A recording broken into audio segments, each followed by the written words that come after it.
Alright, confirmation students and families, this is our 10th video on the 10th commandments. 10 commandments.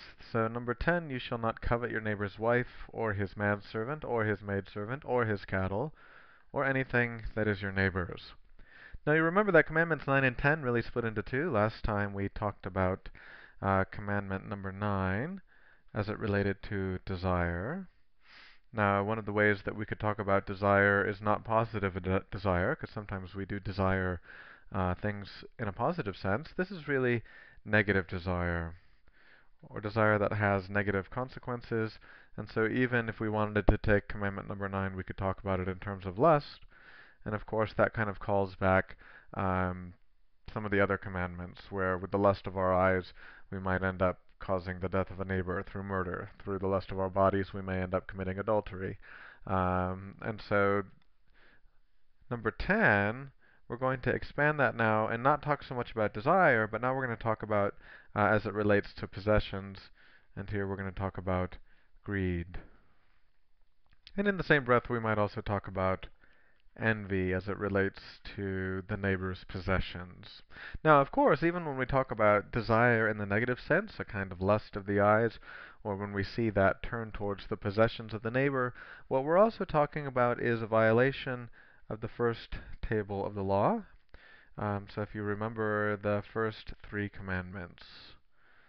So you see all of the 10 commandments kind of interchange and interwork together. And the reason it's a violation of the first table of the law is both forms of desire, whether it's the lust of the eyes or a kind of greed, represents idolatry, meaning our treasure is no longer God, but now we've exchanged God for something more important than God. This is why a verse that's really important is when Jesus talks about where your treasure is. And so I want you to think about this as we wrap up the 10 Commandments. Where is your treasure? Where your treasure is, Jesus says, there your heart will be. Now notice what Jesus doesn't say. Jesus doesn't say where your heart is, there your treasure will be. No, your heart follows the treasure, not the other way around. Where your treasure is, there your heart will be. So, for the Christian, our treasure is Christ. Our treasure is a relationship with God, and if that's what we truly value, our heart will go in that direction. If it turns out that we value something besides God, or if our treasure is money or fame or whatever, then our heart will go in a different direction. Your heart follows, it does not lead. And so identify the treasure, and your heart will follow in the way.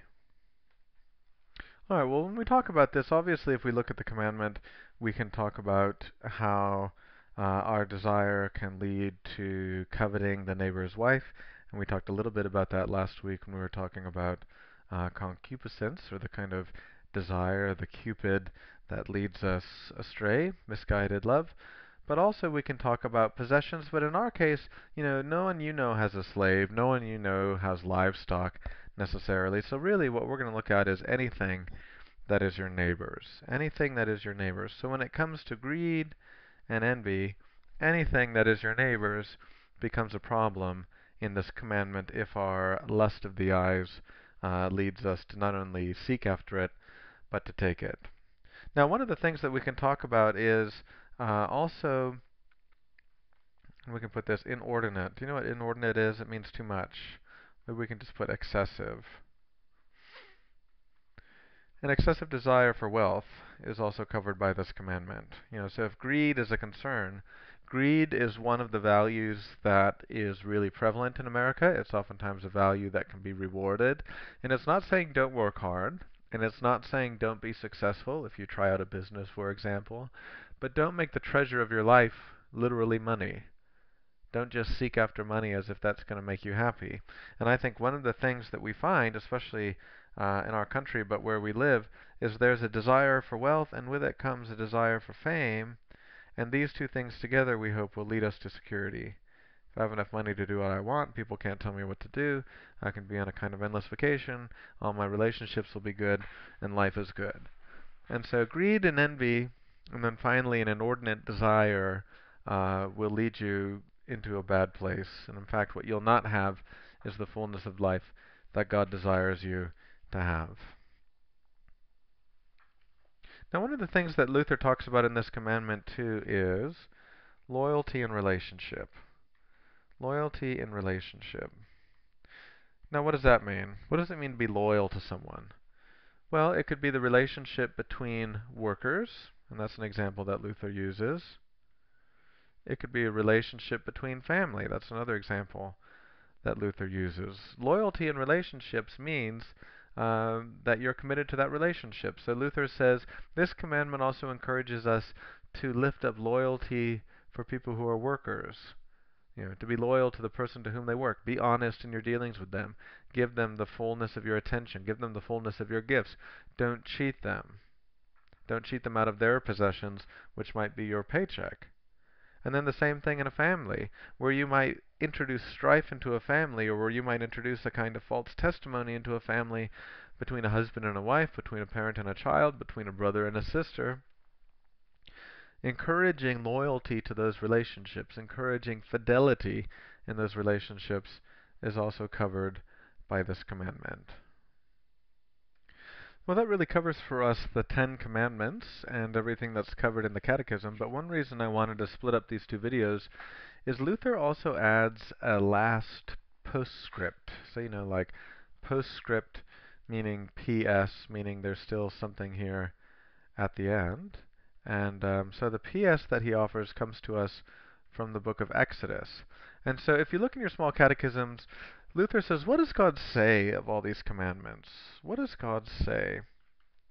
And really what Luther's wanting to impress on you is that the commandments are really important. The 10 Commandments are not a joke. The 10 Commandments are not just for you to think about whether you want to follow them or not. What is it that God says? I, the Lord your God, am a jealous God, visiting the iniquity of the fathers on the children to the third and fourth generation of those who hate me, but showing steadfast love to thousands of those who love me and keep my commandments, or to the thousands of generations to those who love me and keep my commandments. If you looked on your small catechism on page 8, this then wraps up the final discussion on the 10 Commandments, and it kind of seems like a pretty heavy way to end it. And that's precisely the point. It's a reminder, who is the God who gave us these commandments? And when God says that God is jealous, well, what does that mean? God is jealous because God's love is fierce. All right? God's love for us is fierce. If you don't really love a person, then you don't care how they relate to you. But if you love a person, it matters how they relate to you. So when God sees that the commandments mean nothing to us, now, I just had a phone call. Someone kept calling, so I'm going to repeat myself here because I just had a break. And I don't want you to say, well, that doesn't make sense with what he just said.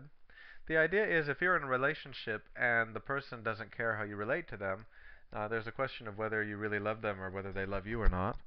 And in this case, when God says God is jealous, it means God desires you and God's holiness is not going to let you go.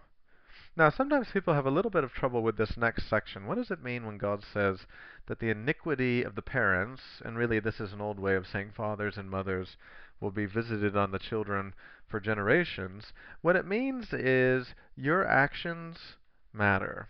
Your behavior matters. Do not delude yourself into believing that you can just do what you want and there will be no consequences. Oftentimes we think, well, if I can do it and keep it secret, it's not really hurting anybody. Don't think that.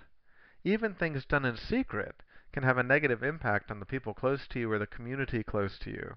So when you think about your action and your behavior, it matters, and it can matter across the generations, across generations. You might think of this, maybe your grandparent did something that affected your parent, and then your parent has continued to do that thing which affects you, and now you do that thing. You can see across generations how this is true. So God is giving us a difficult word at the end of the 10 Commandments to remind us to take them seriously. And that when we don't follow them, there are consequences. But that we don't follow them too, they can turn us to Jesus, and Jesus can provide healing and hopefully a new direction. And that healing and new direction that Jesus provides is this steadfast love that he talks about to the thousands and thousands of generations to those who keep the commandments. In this case, the commandment we keep is the commandment to turn to Christ, and Christ opens up that field for us to follow. So Luther includes this at the end of the Ten Commandments, and so we include it too, as a reminder that the God who gives them has very high expectations of you. And they're not just called the 10 maybe good ideas. Your life can be shaped in a particular way, and when we turn away from the Ten Commandments, that becomes an opportunity for us to confess and also an opportunity to find mercy and forgiveness. So I, the Lord your God, am jealous for you. I love you so much. I have such plans for the fullness of your life. And now let me lead you in that way, says the Lord. Okay, well that leads us now to our very last part of this video, which is our quiz. Now we've told you for several weeks there's going to be a quiz on this material, and this is a way for us to gauge whether you've learned anything, whether you're able to articulate what you've learned. And again, it's not high pressure. We're not talking about failing anyone out of confirmation. But if in fact you turn back a blank piece of paper, it may be a sign to us that our mode of teaching needs to change, but also that we might need to have a conversation with you and your parents. So here's what the quiz is going to be. You are going to need to write out the 10 Commandments. There's just going to be 10 numbers, 1, 2, 3, 4, 5, 6, 7, 8, 9, 10. You are going to have to write them out as full sentences. So please don't just do shorthand, adultery, murder. You need to write out the 10 Commandments as full sentences. All right? We want you to be able to tell us what the two tables of the law are. Now, the two tables of the law, very simply, are Commandments 1 through 3, which deal with our vertical relationship with God, and Commandments 4 through 10, which deal with our horizontal relationship with the neighbor. So that's very easy. That's literally all you have to say, but we want you to be able to say you know that there are two tables of the law, the first 3 commandments, the second 6. We want you to be able to talk about the difference between the law and the gospel. And again, this is just really 2 sentences, very short. What is the law? What is the gospel? You can simply say the law was the gift God gave the people on Mount Sinai that turned into a curse that accuses them and then points us to Jesus.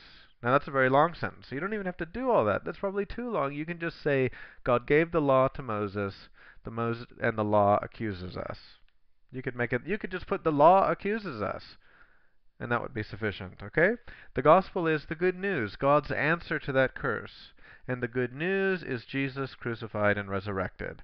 Good news for us. So the law accuses us and points us to the gospel. The gospel is the good news of Jesus crucified and resurrected.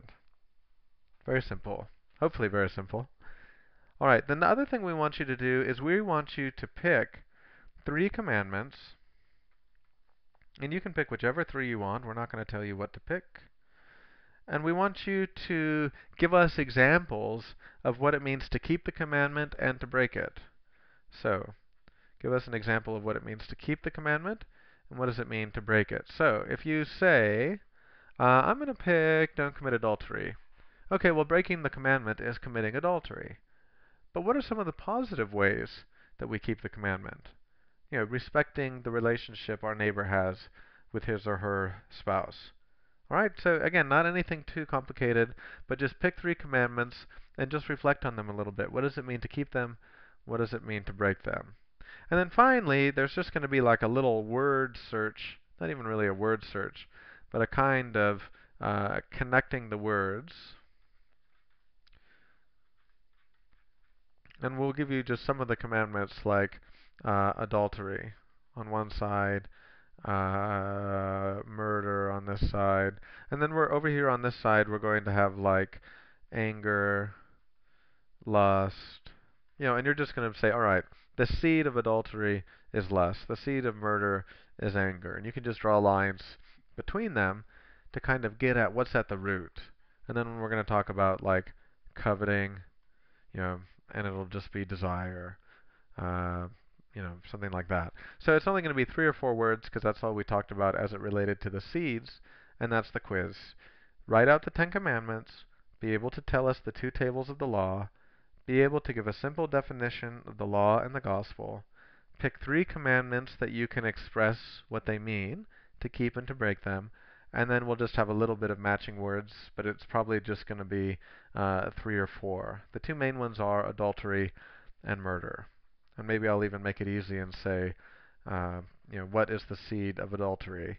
What is the seed of murder? And then you can answer that. Again, this isn't meant to be hard. It's not meant to stress you out. It's meant to really reflect on where we've been and what we've learned. And then a reminder, on November the 20th, we will meet and we will have our last class of probably 2013, which I'll put in an email, and we're going to have a party at Farrell's at 7 o'clock. And there, I'm just double checking the calendar. There it is. Okay, that's our last confirmation video. We'll see you on Wednesday.